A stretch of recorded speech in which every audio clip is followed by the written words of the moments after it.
Estás escuchando www.radioexpresionmexico.com. Con la música exacta que quieres escuchar.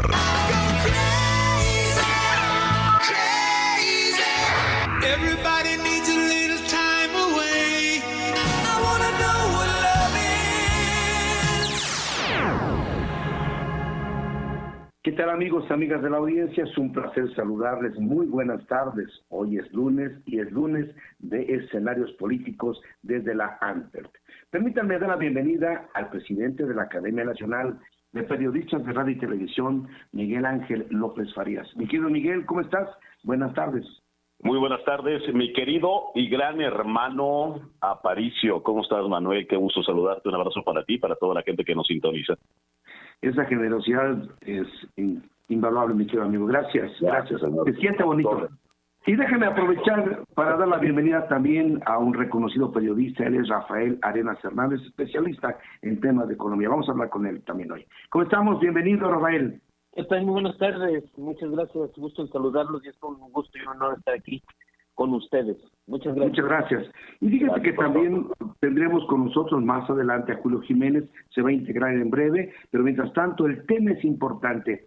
Tenemos problemas en nuestro país bastante delicados y yo creo que es tiempo hablar sobre la inflación, sobre los impuestos, pero particularmente, ¿qué pasó con esa reforma laboral en este país?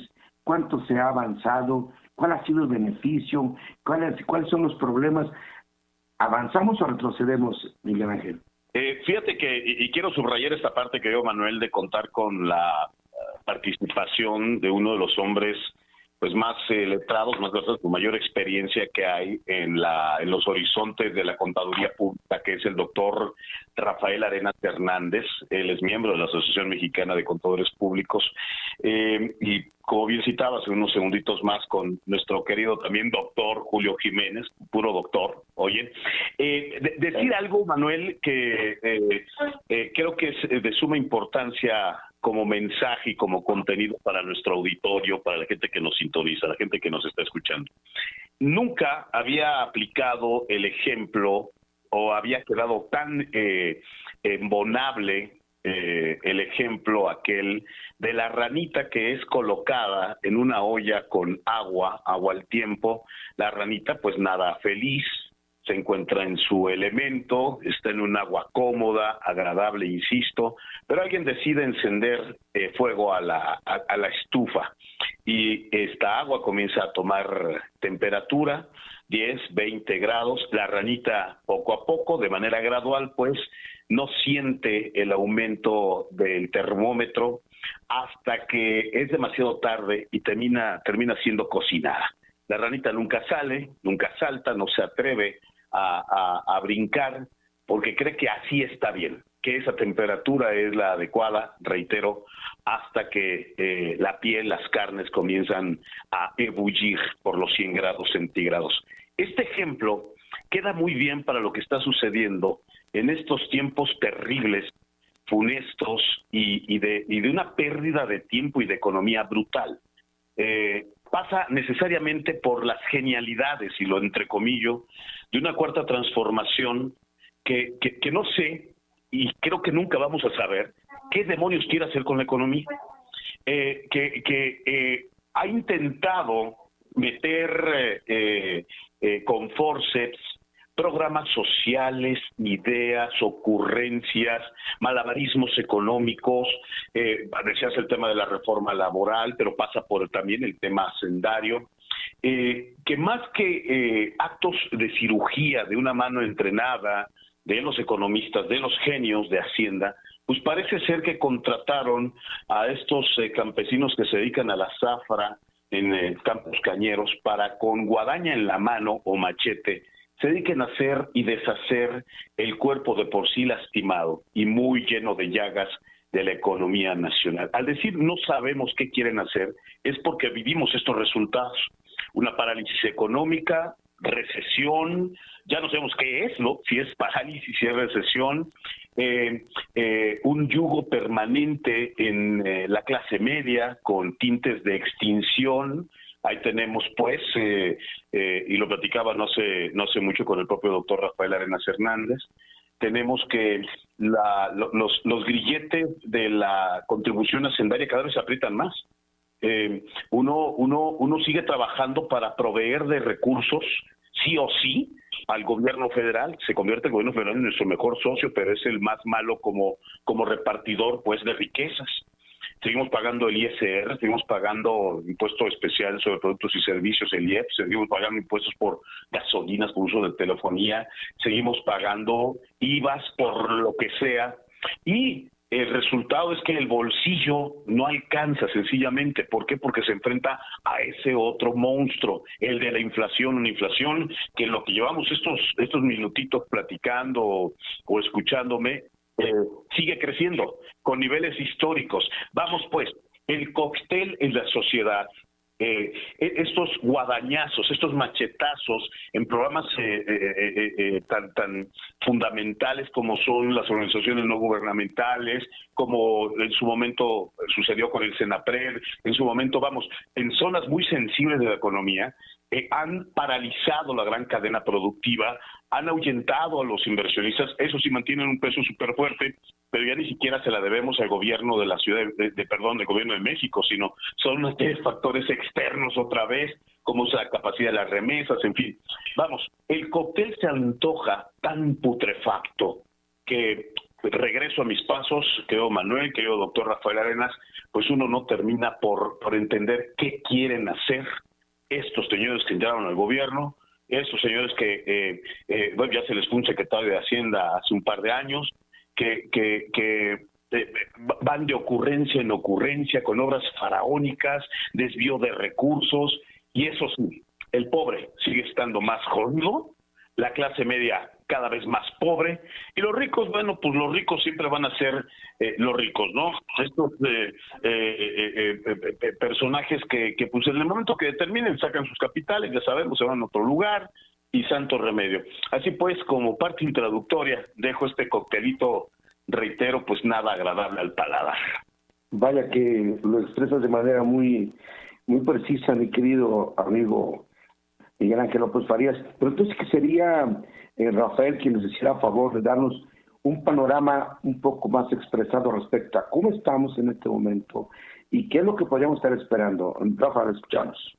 Claro, sí, muchísimas gracias, Manuel. Miguel Ángel, muchas gracias por su invitación. Y bueno, a ver, desde el punto de vista técnico, ¿no? Hay un decreto por el que están reformando el artículo 76 y 78 de la Ley Federal del Trabajo en materia de vacaciones, ¿sí?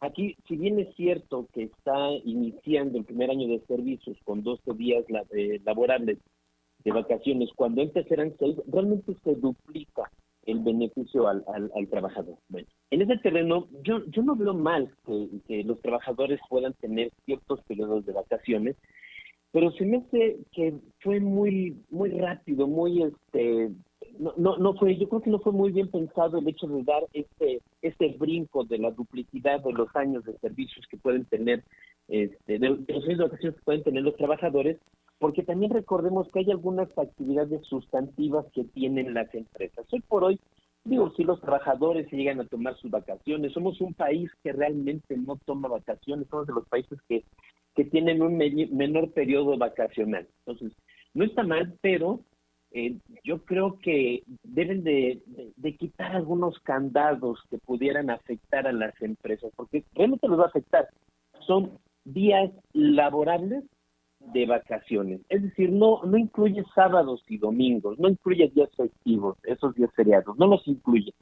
Entonces, de una u otra manera, aunque son días, es una cantidad importante de días, también es importante acotar que el artículo 78 menciona que va a ser potestad del trabajador que pueda ser distribuido en la forma y tiempo que así lo requiera, es decir, no va a estar supeditado a las decisiones de la empresa. Puede ser negociable, que digan, eres un trabajador que tiene una posición importante en una planta, en una fábrica, en una empresa, en el cual pues una ausencia de vacaciones, una ausencia de 12 días, podría afectar a la empresa. ¿Eso qué quiere decir? Eso quiere decir que la empresa tendría que contratar, o una de dos, o personal temporal, o que de una u otra manera pueda la autoridad liberar candados para efectos del tema de los servicios especializados, lo que conocemos como servicios del REPSE o los contratos REPSE, en donde está limitando a las empresas a no poder contratar a otra empresa que se dedique a lo mismo, sí, obviamente pudiendo tener allí algunos problemas de operación. Por otro lado, viene el incremento al salario mínimo. Este incremento al salario mínimo, que fue del 20%, pues también recordemos que es nada más un aumento del 10% más un 10%, que es el monto independiente de recuperación del salario. Bueno, ¿cómo impacta esto? Esto impacta a partir del 1 de enero que todas las empresas, todas, necesariamente van a tener que realizar los cálculos y el factor correspondiente al salario base de cotización para efectos del Seguro Social, del Infonavit y de las Afores. Eso quiere decir que el salario promedio o los promedios que ganen los trabajadores para efectos laborales que se incrementan por estas prestaciones, pues va a involucrar una carga económica para las empresas, recordando adicionalmente que una carga inicial que tienen las empresas, nada más por dar empleos a un trabajador, es de aproximadamente un 30%, que va variando en función de la prima de riesgos de trabajo que tiene cada empresa. Es decir, que es una empresa que tiene un alto riesgo de trabajo, esa prima de grado de riesgo llega a ser un poco más del 7% del salario del trabajador, es con cargo a la compañía. Entonces, entre la carga que se tiene en materia de vacaciones y la carga que se tiene en materia del incremento al salario mínimo, evidentemente hace que las empresas se puedan desincentivar en sus actividades económicas, y también esa desincentivación viene aparejado con el hecho de que contrato más personal o no. Y yo creo que algo a donde hay que voltear a ver si realmente los efectos fueron así, en la encuesta nacional de ocupación del empleo del INEGI, menciona que en diciembre se perdieron casi 1 millón de empleos. Y también está informando que los trabajadores formales son cerca de 26 millones, mientras que los informales alcanzan 31 millones. Es decir, de la población económicamente activa, 4 personas están en la formalidad y 6 personas están en la informalidad. Ese es un dato preocupante y que finalmente las mismas autoridades deberían de entender que los aspectos económicos en este país no funcionan por decreto. Hay una ciencia económica, la oferta, la demanda, los bienes y servicios que se van prestando. Eso también influye en cómo cerramos el año pasado en materia económica, en materia del índice nacional de precios al consumidor, que fue cerca del 8%. Entonces, cerramos con un alto índice inflacionario, cerramos con cerca de 1 millón de empleos perdidos, cerramos con más economía informal que la formal, cerramos con un incremento en los salarios mínimos y en las cargas sociales que tienen las empresas. Pues evidentemente el panorama que se espera para el 2023 no es un panorama que sea muy alentador, es un panorama en donde estos aspectos económicos no se pueden abatir con un decreto, ¿no? Con minimizar todos los escenarios económicos que pueden esperar a las empresas. Y hoy nos levantamos en la mañana con el nuevo plan de fiscalización por parte de la autoridad, en donde ya menciona ciertas actividades en donde les va a poner el dedo en la llaga, pues obviamente para efectos de un cumplimiento fiscal. Lo que sí es importante acotar es que, bueno, si finalmente todas las empresas y las personas que pagan sus impuestos y que son los que están de una u otra manera alimentando los programas sociales, pues yo creo que lo menos que podríamos esperar es que se volteen a la iniciativa privada y acordar con ellos realmente cómo va a ser este manejo sin poner el dedo en la llaga, sin estrangularlos, sin afectarlos totalmente para exprimirlos, porque pues, a este paso no va a haber dinero que alcance en el presupuesto público. Bueno, pero esto nos lleva entonces a una posible recesión y a graves problemas en el sector laboral, ¿no? Así es posible porque sí, el panorama económico no está muy halagador. El hecho de que se estén perdiendo empleos, que haya más economía informal, comentaba yo la semana pasada respecto que en algún programa escuché a alguien decir que los informales también pagan impuestos, ¿no? Y aquí equiparaba que pagar derecho de piso es pagar un impuesto. Yo digo que no. El pagar un impuesto es pagar un impuesto directo, pagar un impuesto sobre mis ingresos, sobre las ventas, que es el impuesto sobre la renta. Eso no lo hacen los informales. Sí, los informales en su caso, si están en ciertos lugares y pagan un derecho de piso a los líderes, los líderes obviamente que manejan ciertos lugares para que puedan aportar y que puedan ellos seguir vendiendo sus mercancías en lugares públicos que nadie los mueve, ¿no? Que nadie los mueve, no hay quien los mueva, por supuesto. Pagar el impuesto a la renta es justamente sobre las utilidades. El artículo 31, fracción cuarta, menciona que todos estamos obligados a aportar al gasto público. Entonces, ¿por qué los informales no? ¿Qué es lo que le detendría al gobierno desde el punto de vista técnico? ¿Qué es lo que le detendría para que los informales pagaran el impuesto? Se han hecho ciertos programas de tocar de puerta en puerta, decía el SAT, para que todos se incorporen a la economía formal. Y pues lleva esto muchos años y no hay forma de que el gobierno, y dudo que este gobierno pueda traer a estos 31 millones de informales a la economía formal. Si los trajera, la carga tributaria o la carga económica que traen estos 26 millones de empleos más millón y cachito de las empresas y otro tipo de regímenes donde están las personas, yo creo que aliviaría más la carga y pues sería más eficiente la recaudación del gasto público. Evidentemente, el hecho de decir, caray, la economía informal va creciendo, entonces a lo mejor dejo mi empleo y me pongo a vender barbacoa, me pongo a vender verduras en la calle, exactamente. Sí, el problema tiene que ver con lo que no se hace dentro del gobierno. O sea, está citando muy bien con números muy fríos, muy concretos, empleo como el formal o el informal. La cuestión es la voluntad política de quienes nos gobiernan. Ahora, las reglas del juego, y tú lo dibujabas bastante bien, Rafael, las reglas del juego en este momento están para asfixiar al empresario, para ahorcar a la clase media. O sea, que quien trabaja y genera impuestos, y lo hace por la vía derecha, la correcta, pues puede ser el castigado, ¿no? Entonces, no veo esa parte ni en el discurso, pues, ni en la acción, de un gobierno que realmente quiera poner el piso parejo para que esto tenga una narrativa distinta. Ese es el mayor de los temas.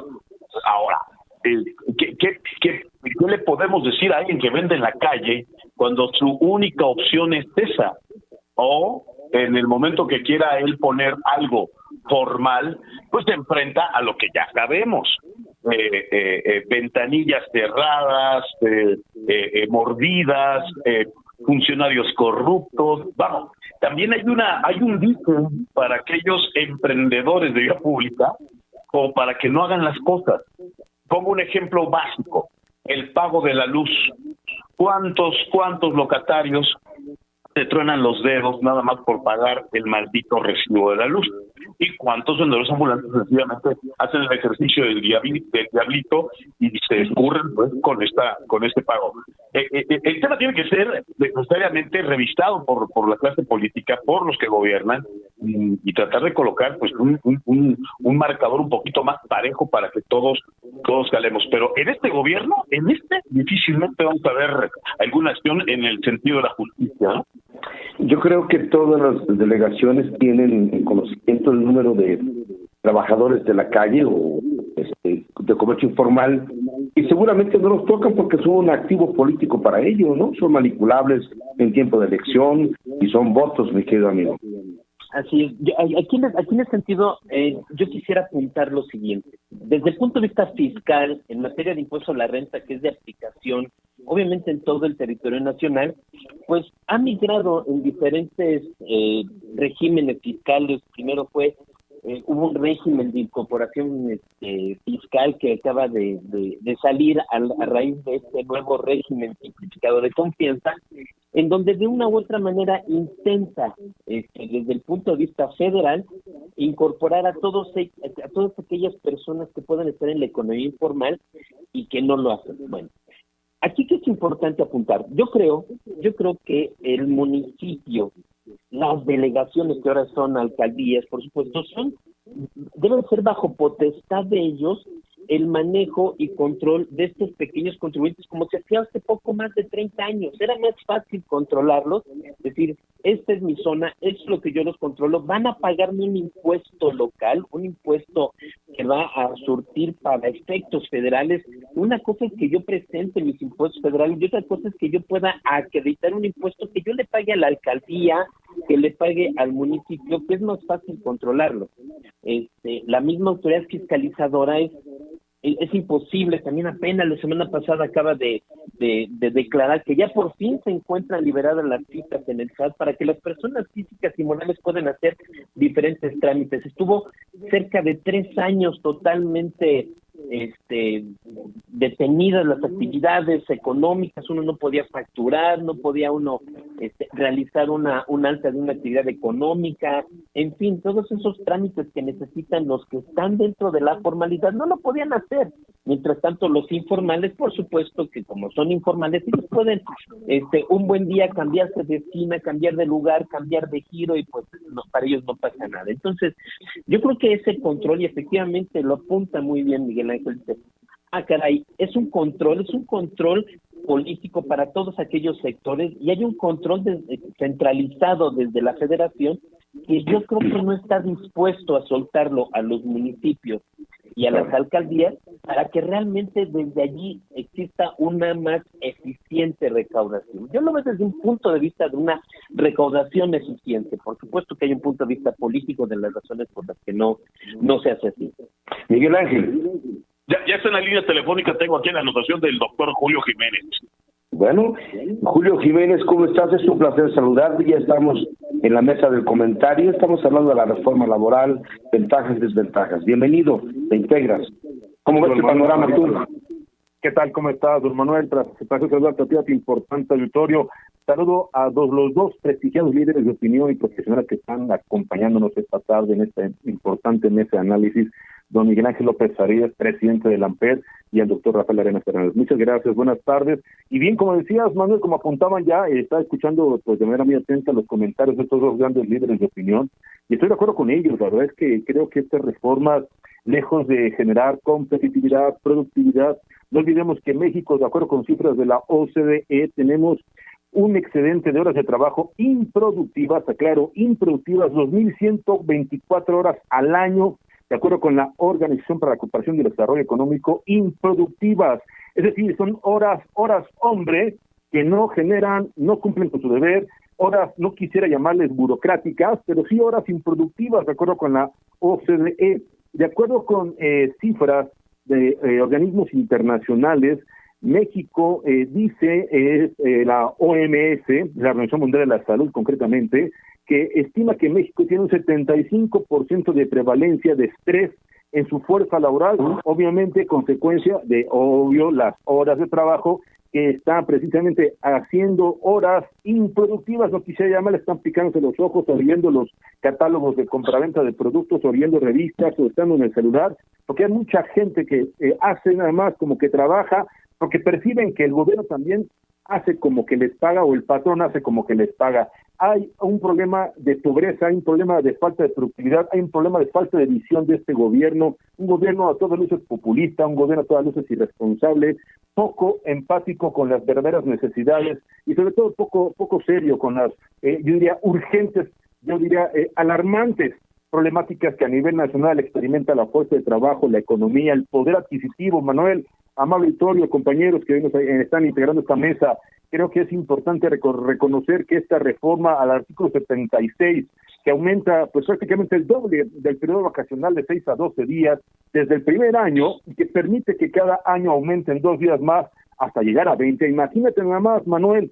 Pues, auditorio, imagínese para un patrón que tiene que pagar una nómina que por cierto no me dejará mentir el doctor Rafael Arena, una nómina que cada día es más costosa, más compleja, económica, administrativa y tributaria, porque también la parte del salario mínimo integrado para la cotización del Seguro Social también sufrió una modificación y de eso no habla el gobierno.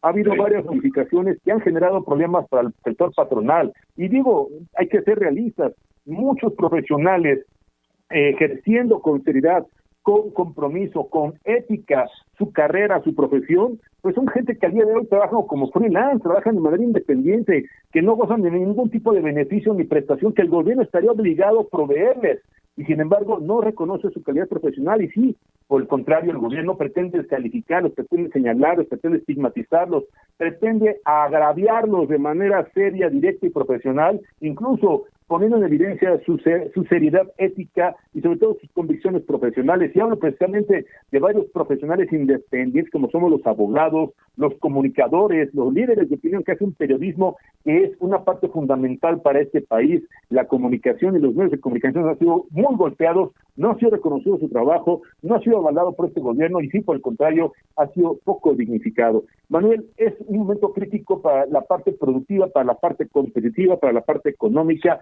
y los trabajadores pues están felices porque tal parece que ellos creen que este gobierno les ha dado más días de descanso, les ha beneficiado cuando ha sido todo lo contrario, Manuel. Lo que nos falta es información para señalar que hay una cantidad impresionante de personas que han ingresado a la pobreza en este país y que la informalidad sigue creciendo cada día y eso es consecuencia de que no hay buenos empleos y que los trabajadores están equivocando pues con una propuesta que realmente no va a beneficiar, por el contrario creo que están deteniendo mucho el desarrollo del país. Mira, híjole, te aplaudo la disertación del doctor Julio Jiménez, bravísimo, porque en 2 minutos puso las cosas donde deben de ir. Yo voy a incendiar un poquito más esto. Yo tengo una duda, una duda es más con inspiración revolucionaria. ¿Cuál es la finalidad del pago de los impuestos? Y que conste que no voy a decir que no paguemos impuestos, pero ¿por qué tengo que pagar impuestos? Sea empresario, sea patrón o sea trabajador, o como bien dice mi tío Julio Jiménez, como un mortal freelance, presto mis servicios, tengo que pagar, declarar Hacienda, en fin, todas esas cosas del diablo. ¿Por qué tengo que hacerlo? Bueno, el gobierno me respondería porque yo te presto servicios o te facilito la vida, como con transporte público, una gasolina tal, en fin, o servicios de salud, cosa que en este país no está ocurriendo.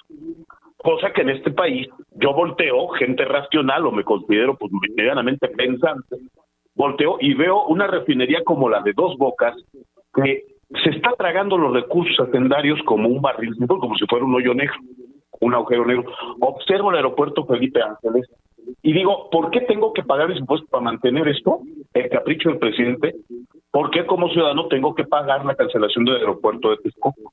¿Por qué como ciudadano tengo que voltear hacia otro lado con mi pago de impuestos, con el desastre ecológico, con lo del Tren Maya? ¿Por qué con mis impuestos tengo que mantener a la peor clase política que este país ha tenido? ¿Por qué con mis impuestos tengo que mantener a los baquetones hijos del presidente? ¿Por qué con mis impuestos tengo que exponerme al IMSS de Zoé Robledo para que me maltraten, para que me maten, o me prohíban o me eviten las medicinas? ¿Por qué con mis impuestos tengo que acudir al ISSSTE a recibir el minuto? Vamos, ¿por qué con mis impuestos? Entonces, aquí hay una serie de preguntas que no nos atrevemos a realizar porque creemos, otra vez vuelvo al ejemplo de la ranita dentro de la cubeta, perdón, de la olla con agua. Porque creemos que está bien, porque lo normalizamos. ¿Por qué tengo que pagar con mis impuestos las alianzas de un cártel de las drogas, de Chapo Guzmán, pues, con el partido en el poder y con el presidente? ¿Por qué tengo que pagar mis impuestos las ocurrencias con la Guardia Nacional? Vamos, creo que a los mexicanos están haciendo falta bajarnos los pantalones y comenzar a discutir este tipo de temas. No se trata de salir a las calles a levantar una revolución. No. Se trata de romper el cascarón de esta eterna adolescencia esta baboseante actitud de que todo está bien y así está bien, para que nos comencemos a cuestionar la calidad de gobierno que estamos manteniendo. El pago de los impuestos, así como el gobierno me los exige, pues los ciudadanos tendremos que comenzar a exigir. Promesas incumplidas, gasolina 10 pesos, no es cierto, no cuesta 10 pesos el litro de gasolina tal como lo prometió el presidente. ¿Por qué tengo que pagar un impuesto especial sobre productos y servicios? Yo sé que esto que estoy diciendo es una de las utopías más grandes, pero con grandes utopías comenzó la Revolución Francesa, ¿no? Y la toma de la Bastilla y todo lo que sabemos de las grandes hazañas en la historia. Entonces, perdón, pero pues se escucha muy bonito la parte técnica y lo que tenemos que colaborar, sumarnos y contribuir. Pero ¿por qué maldita razón tengo que pagar mis impuestos, amigos? A ver, maestro Rafael, creo que ahí está la pregunta muy concreta. Claro que sí. Fíjense que a mis alumnos siempre, yo doy clases en varias instituciones, y cuando yo inicio en una de las materias les digo, a ver, ¿por qué creen que debamos de pagar impuestos o para qué pagamos los impuestos? Y bueno, resulta sorprendente en que el pago de impuestos siempre lo acotan a un punto de vista técnico, porque lo dice la Constitución, lo dice el Código Fiscal de la Federación, impuesto a la renta y demás. Sin embargo, tiene toda la razón. A ver, yo pago impuestos porque me van a dar educación, salud, seguridad, ¿no? Y no únicamente esos tres aspectos, sino obviamente con calidad. El hecho de que un impuesto sea legal no quiere decir que sea equitativo, no quiere decir que sea moral. Yo voy a pagar un impuesto y cada año son las reformas fiscales. Este año, bueno, no hubo, pero los años anteriores, siempre en septiembre estamos esperando los contadores, el paquete económico, para ver por dónde nos van a pegar y a ver en dónde vienen los dientes. Los dientes vienen generalmente en Código Fiscal de la Federación, en donde dice, si tú no pagas el impuesto, te suspendo los sellos, te cancelo los sellos, te ahorco, te estrangulo, no te dejo facturar. Hasta que me pagues el impuesto que yo te estoy diciendo, no te voy a hacer deducibles cualquier cantidad de gastos que puedas tener y que son gastos que realmente necesito para mi actividad preponderante. Bueno, pues siempre va a existir, a la luz de las facultades de comprobación de la autoridad, de decir, esto no va a ser posible que te lo haga deducible porque mi criterio me dice que no. Hay también una serie de criterios fiscales que son los criterios no vinculativos, ¿no? Les llamamos de otra manera los contadores, en donde cuando hay una norma sujeta a interpretación, decimos, caray, entonces, de acuerdo con el 5º párrafo del Código Fiscal de la Federación, la puedo interpretar y seguramente me es favorable. Cara, la autoridad dice, no, espérame, si esto no me gusta. Bueno, es que si no te gusta, entonces propon los cambios, pero proponlos técnicamente a la luz de las famosas misceláneas fiscal de cada año, ¿sí? Sin embargo, ese punto de legalidad de la creación de la norma no quiere decir que sea equitativo, no quiere decir que realmente el hecho de que yo tenga que estar pagando un impuesto del 35%, por ejemplo, en el caso de personas físicas, que también tienen allí una serie de faltas de deducciones, de limitación en las deducciones, ¿no? Me limitan, por ejemplo, las deducciones en cuotas escolares, me las limitan a 12,000 pesos desde la época de Calderón, no me las han actualizado. Entonces, ¿qué sucede?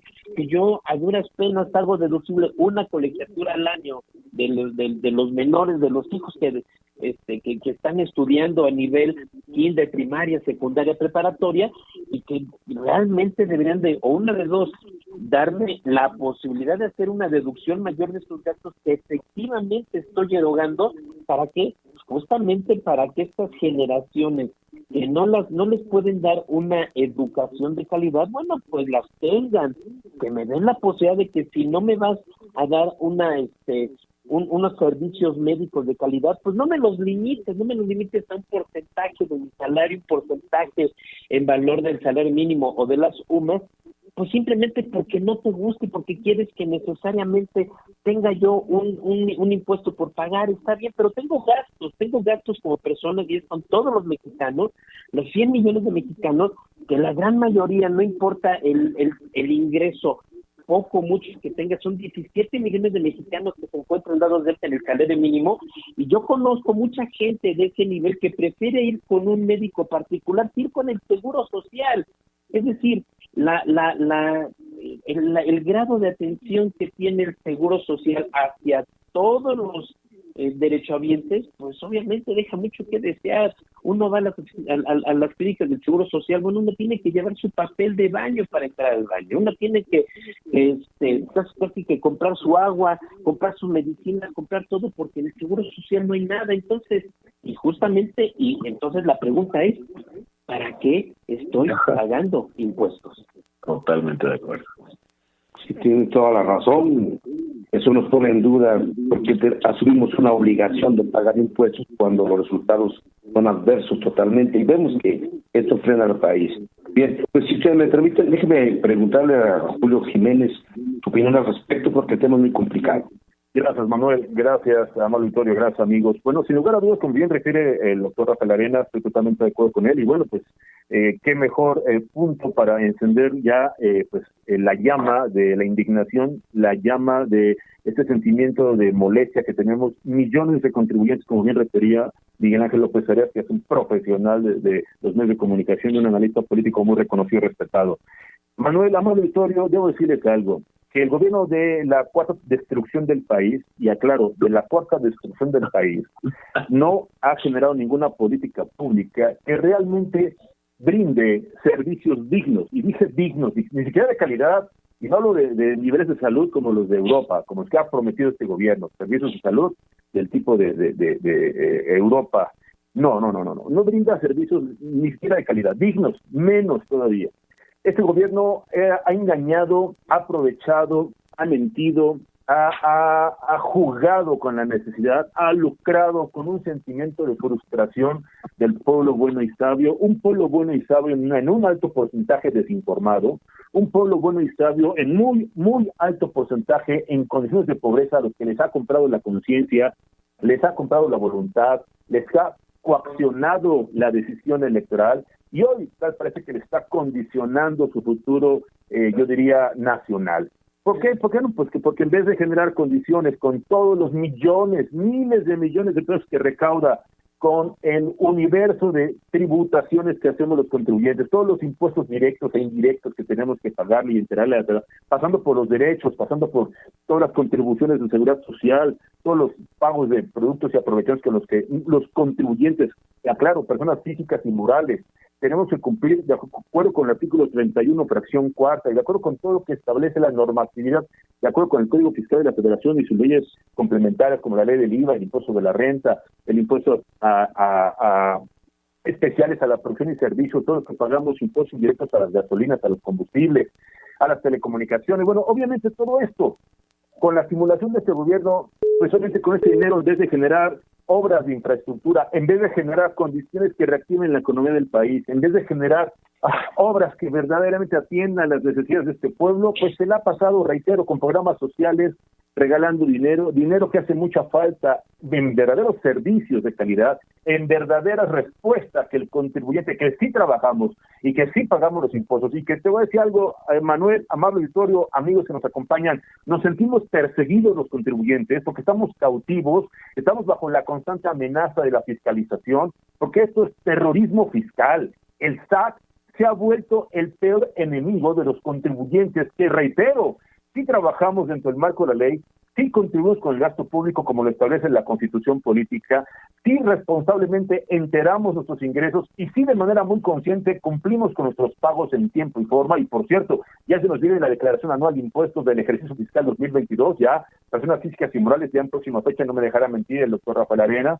Bueno, pues después de tanto cumplir, después de tanto pagar, después de tanto sufrir, pues vemos que el gobierno no nos devuelve absolutamente nada más que seguir con nuestro dinero, con nuestros recursos, como bien lo refería don Miguel Ángel López Arias, sigue comprando conciencias, sigue comprando, reitero, voluntades, y sigue coaccionando las decisiones electorales de millones de mexicanos que forman parte del pueblo bueno y sabio, que a leales y a ciegas, siguen justificando, siguen aplaudiendo y siguen de manera, yo diría, hasta incondicional defendiendo a este líder mesiánico, a este Mesías del sureste, a este hombre que ha hechizado a propios extraños y que ha tratado de convencer a costa de lo que sea, reitero, con abuso de poder, con violación de la propia Constitución, violentando tratados internacionales incluso, ha tratado de convencer que los malos somos la gente que trabaja, que los malos es la clase media. Y te voy a decir, Manuel, soy orgullosamente clase mediero, sí,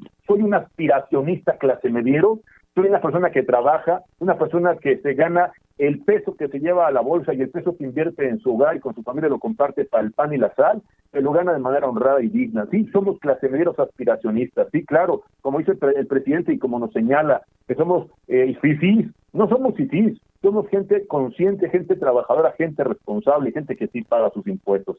Y por el contrario, el presidente con estas políticas públicas y con esta estrategia de polarización, pues ha encargado de alimentar y de fomentar esta división, este resentimiento, reitero, este sentimiento de venganza. Y hay un sector de la población que odia a la clase profesional, que odia a los abogados, que odia y descalifica a los comunicadores, que odia a los empresarios, que odia a los patrones, a los fifís, a los machuchones. Son tan machuchones y tan incongruentes y tan mentirosos en la cuarta destrucción del país, en la 4T, que bueno, pues ahí están como ejemplo los hijos del presidente, están sus colaboradores que se atienden en hospitales en el extranjero. Yo hubiera querido ver al fiscal general Hertz Manero atendiéndose pues en el Seguro Social o en el ISSSTE como corresponde, porque es un empleado... Como lo prometió él, ¿no? Es correcto. Como lo prometió él, ¿no? Totalmente de acuerdo, Manuel. Amado auditorio. Vaya que es un tema muy bien expresado indiscutiblemente. ¿Qué podemos hacer ante un gobernante incapaz? Y porque si no es incapaz, entonces es perverso por todo lo que está haciendo. Hecho un gobierno recaudador, en donde todos tenemos que aportar y el dinero se pierde, manda a lugares que no deberían estar solamente para intentar hacer obras, dicen que podrían beneficiarnos, que hasta hoy nos han demostrado que son un verdadero fracaso. Señores, el tiempo se nos agota. Les quiero rogar, Miguel Ángel, algún último comentario. Muchas gracias, Manuel. Seré breve para ceder más espacio a quienes saben de esto, que es mi querido Rafael Puyo. El tema de la clase media va a ser uno de los fantasmas que perseguirá sin duda a el presidente de la República.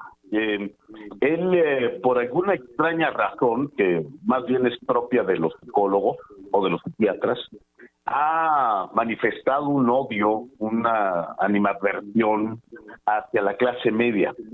Seguramente culpa de las derrotas del 2006 y todos estos fracasos que Andrés Manuel ha acumulado desde la gobernatura de Tabasco, precisamente a ese sector de la población que no quiere decir que piense más, pero no se la cree tanto, y que en algún momento evitó que Andrés Manuel llegara a temprana hora para crear un desastre que ahora vemos es muy bueno para hacer desastres. Entonces, el tema de la clase media le hace falta, o le estaba haciendo falta, un motivo para comenzar a hablar en serio. Y este motivo es precisamente el ataque permanente del presidente, de sus estrategias, para ir secando los bolsillos y las oportunidades a esta muy esforzada clase o sector de la población que es la clase media, y que por cierto algunos, un par de millones o más, pasaron de la clase media a los pobres, a la pobreza. Entonces, qué bueno que se está discutiendo esto, porque la democracia se alimenta precisamente no del ejercicio del voto, sino del razonamiento de las políticas públicas. Y estamos los y las periodistas, sobre todo aquí en la Academia Nacional de Periodistas de Radio y Televisión, ejerciendo precisamente este músculo, ejercitándolo para que no nos vuelvan a chamaquear, para que tengamos información y datos y sepamos tomar decisiones. Ahí están las consecuencias, pues, de andar creyendo los productos milagros, queridos amigos. Tienes toda la razón, y precisamente yo creo que ahí están millones de mexicanos que creyeron en el presidente, hoy están altamente decepcionados. Ya veremos qué sucede en el tiempo oportuno en las urnas. Y si me permiten, Rafael, es tiempo. Un comentario final, por favor. Claro que sí, muchas gracias, Manuel. Pues bueno, si bien es cierto que desde el punto de vista macroeconómico hay un incremento en el salario mínimo de los trabajadores, hay un incremento en los días que van a disfrutar de vacaciones y por ende también va a haber un un incremento en lo que llamamos prima vacacional que tienen implementados por ley las empresas. Lo cierto es que este es un juego de la liebre y la tortuga. La tortuga es justamente los salarios, la liebre es toda la inflación que vamos teniendo día a día y que finalmente no se contiene y no se puede contener a través de decretos. Si bien es cierto que muchos trabajadores dicen, ok, voy a tener una mayor percepción desde el punto de vista virtual. ¿Por qué digo virtual? Porque en la realidad el incremento que van teniendo las personas es mucho menos que la inflación, ¿no? Si suponemos, por ejemplo, una persona que el año pasado ganaba 7,000 pesos, yo voy a ganar 7,000 pesos, no en zona fronteriza, sino en zona normal, 7, 8, 9,000 pesos, el incremento neto económico es menos del 1%, es decir, gana después de impuestos apenas 32 pesos más, ¿sí? Si la inflación fuera realmente contenida, pues sí le servirían estos 32 pesos seguramente. Pero es una falacia pensar que por el simple incremento por decreto en el salario mínimo se va a contener la inflación. Yo creo que no. Yo creo que las empresas van a buscar la manera de abatir esos costos que se están imponiendo desde el punto de vista económico, vacaciones y demás, que no estoy diciendo que no tengan derecho. El tema es que no se le está ayudando a la iniciativa privada para que puedan realmente poder contener desde el punto de vista interno de cada una de las empresas, de su economía, de sus utilidades, y que no empiece a ser que sea un círculo vicioso en lugar de ser un círculo virtuoso. Ese es mi comentario final. Muchísimas gracias. Bueno, pues Julio Jiménez, te escuchamos. Gracias, don Manuel Aparicio. Muchas gracias primero por la oportunidad de poder compartir algunas modestas reflexiones contigo y con tu amplio auditorio y compartir esta mesa con dos grandes líderes de opinión, dos profesionales, reitero, reconocidos y respetados a nivel nacional. El doctor Rafael Arenas Fernández, miembro de la Asociación Mexicana de Contadores Públicos, don Miguel Ángel López Arias, reitero, un gran líder de opinión, un analista político con gran trayectoria y con amplia experiencia. Pues yo quiero decir desde mi trinchera como abogado que nos sentimos los abogados, los litigantes, nos sentimos en un escenario de mucha incertidumbre. Por una parte, estas decisiones, estas ocurrencias, o estas, pues no sé si llamarle caprichos de poder o venganzas de este gobierno, pues por una parte nos ha dado oportunidad de tener mucho trabajo porque las demandas laborales son una constante. Los despidos son una realidad. La caída en el empleo es una triste constante en este sector en ese momento. La inflación creciente, el costo de operación pues alarmante e imparable, y esto ha generado despidos masivos, despidos injustificados, y hoy los abogados pues tenemos más trabajo. Más trabajo por negligencias médicas en el sector salud, hay más demandas en contra de profesionales de la salud, desafortunadamente en contra de hospitales. Hay muchas más demandas, desafortunadamente, por esta desgracia de pues polarizar a la sociedad en estos contextos, incluso hasta sociales ya. Las familias hoy se dividen, se divorcian, pensiones alimenticias, hay muchas demandas por pensión alimenticia por el indebido, criminal manejo de la pandemia del COVID-19, pues hoy es una constante los divorcios, las guardias y custodias, incluso hasta los juicios sucesorios intestamentarios. Sin embargo, los abogados con tanta reforma, con tanta ocurrencia y con tanta modificación constitucional y a sus leyes secundarias, nos ha generado incertidumbre, nos ha generado preocupación, porque también para el gremio de los litigantes, después de ver cómo a una ministra de la Corte como Yasmín Esquivel se le trata de justificar, se le trata de defender, se le trata de proteger a costa de lo que sea desde la tribuna del Palacio Nacional. Entonces, se siente un precedente muy negativo, se sienta yo diría las bases de un esquema de corrupción, un esquema de simulación, un esquema de violación a nuestro marco jurídico constitucional y además en diversas áreas académicas y administrativas, en donde podemos dar cuenta que pues un personaje siendo amigo leal del presidente con una capacidad del 20%, pero con una lealtad del 80%, pues puede ser impune y seguir ocupando un cargo de tal magnitud como ser ministro de la Suprema Corte de Justicia. Manuel Aparicio, no sabes cómo te agradezco esta oportunidad, me reitero tus órdenes, fuerte abrazo a tu importante auditorio y mi reconocimiento, admiración y respeto a los dos grandes líderes de opinión que hoy me tuve el honor de compartir con ellos esta mesa de análisis. Muchas gracias, don Manuel Aparicio. Gracias a ustedes, es un placer contar con ustedes en esta mesa de comentarios. Amigos, amigas de la audiencia, gracias por acompañarnos en escenarios políticos desde la AMPER Perdones. Muchísimas gracias a Miguel Ángel López Farías, presidente de la ANTFEC, muchas gracias.